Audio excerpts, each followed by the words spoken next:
to everybody.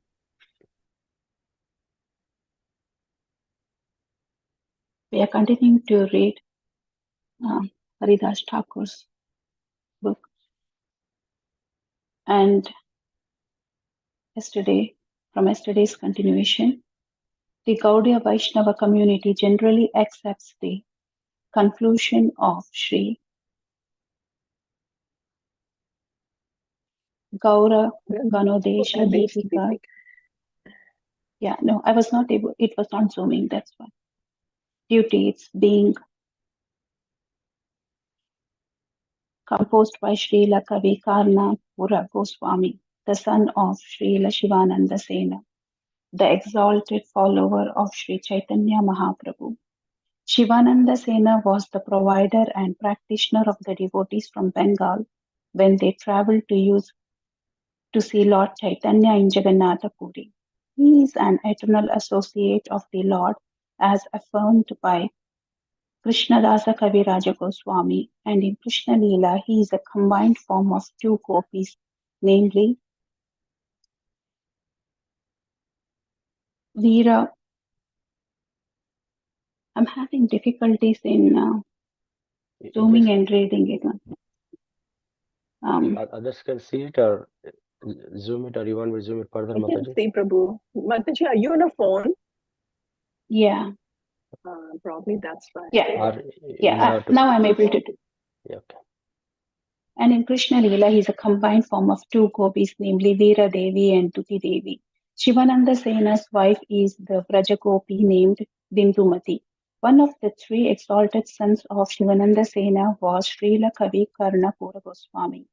All of Shivananda Sena's sons are eternal associates of the Lord as explained by Krishnadasa Kaviraja Goswami. Srila Kavi Karnapura Goswami is also known as Puri Dasa and Paramananda Sena. He is the author of many exalted works including Ananda Vrindavana Kampu, Alankara Kaustuba and the great epic Chaitanya Chandrodaya Nataka, and was personally empowered by Sri Chaitanya Mahaprabhu to write authoritative books. Murari Gupta, the incarnation of Hanuman, appeared as a physician in Lord Chaitanya's pastimes and is also the author of Chaitanya Charitra, a wonderful description of Sri Chaitanya Mahaprabhu, and kept elaborate notes which formed the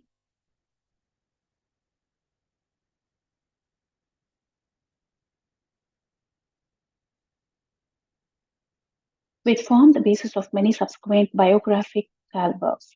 Anything written by him is accepted as authoritative by the Gaudiya Vaishnavas. In the Prema Vilasa chapter 24, composed by the disciple of Srimati Janavi Devi, Nityananda Dasa, he concurs with the descriptions by Kavi Karnapura Goswami and Bhakti Vinoda Thakura, and also states that Prahlada Maharaja appeared with two Brahmas. Richika Muni's son, who was named Brahma, became a Yavana due to his father's curse. The great-souled Brahma, who was cursed by his father, Richika, and Brahma, the universal creator, met together as Haridasa. Prahlada came and united with them as well. These three mingled together as Sri Haridasa Mahajana. Srila Prabhupada states, on the Mahaprakasha day, Lord Chaitanya Mahaprabhu embraced Haridasa Thakura and informed him that he was non-different than an incarnation of Prahlad Maharaj. Vrindavanadasa Thakura does not attempt to resolve the previous identity of Haridasa Thakura. He simply states someone said Haridasa is like four-headed Brahma. Another person said he is the manifestation of Prahlada. Haridasa is certainly an exalted devotee. He enjoys his pastimes amongst the associates of Lord Chaitanya. According to certain writers, Haridasa Thakura was born in a Brahmana family. They say his father's name was Sumati and his mother's name was Gauri. That his parents died when he was young, and then he went to live with a Muslim couple named Khan in the village of Kalimpur, about 5 miles from his birthplace on the other bank of Salai River. Such people say that was why he was brought up in an Islamic environment. However, Srila Bhakti Siddhanta Saraswati Thakura does not give any credence to such theories, stating some people compose imitation literatures in which they claim that Haridasa Thakura was born in a seminal Brahmana family, and thereby they attribute to him insignificant mundane social considerations born from their own ignorance. Such imaginary truth is always contrary to historical facts.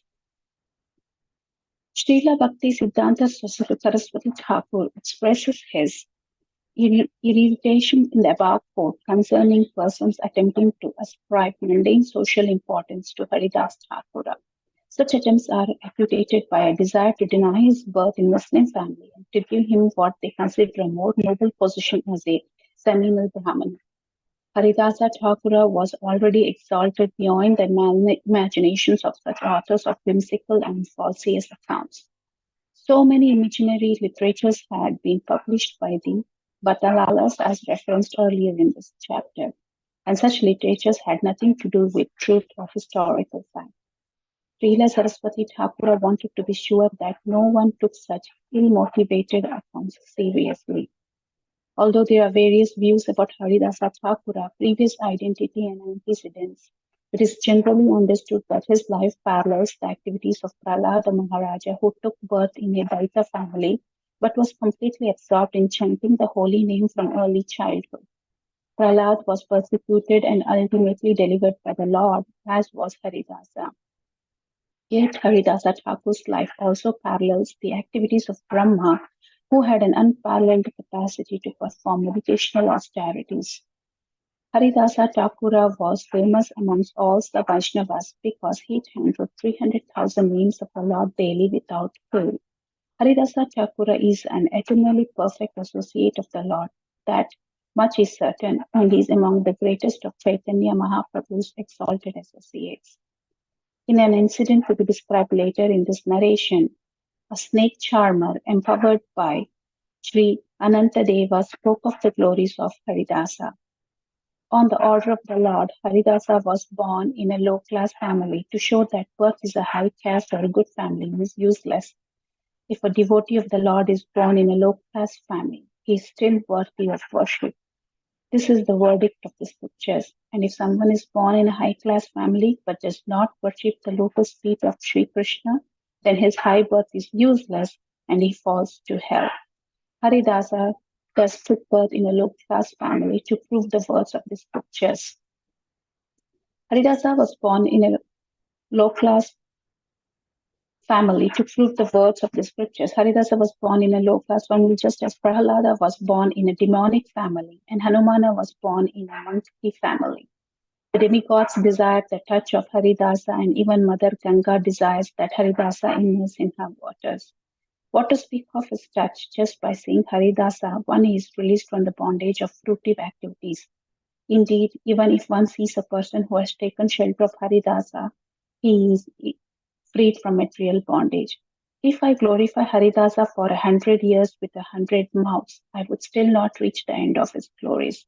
You are all fortunate, for because of you I received an opportunity to glorify Haridasa. I assure you that one who simply chants the name of Haridasa without offense will certainly attain the abode of Krishna. So I'll stop here and just summarize for today's reading. Well, it is very clearly mentioned here that the birth at any caste of family doesn't matter. One who is absorbed in the devotion and renders his whole entire activity at the lotus feet of the Lord. Even if a person is born in low class family and performs these devotional activities, is considered to be born in a very high caste family, and vice versa. If a person is born in a high caste family but does not perform these devotional activities, then the birth taken in a high caste family is totally useless. Haridasa is been said that he is an avatar of Prahlad Maharaj as well as Brahma with the kind of his the kind of qualities he showed up when he was during his stay and during his pastimes. So basically, the author has also clearly said that one should not care for the social status and worry about the person, what society and what caste he has born, and one should not waste time for all these mundane social dealings. Instead, one should just focus on to the devotional services and follow like just Haridasa, who is a great example for all of us to follow, irrespective of the kind of the caste and family we are born. We need to just spend the entire time in focusing and taking the Lord's name with great ecstasy and performing the devotional activities. So today I conclude over here. Hare Krishna. Thank you, Mataji.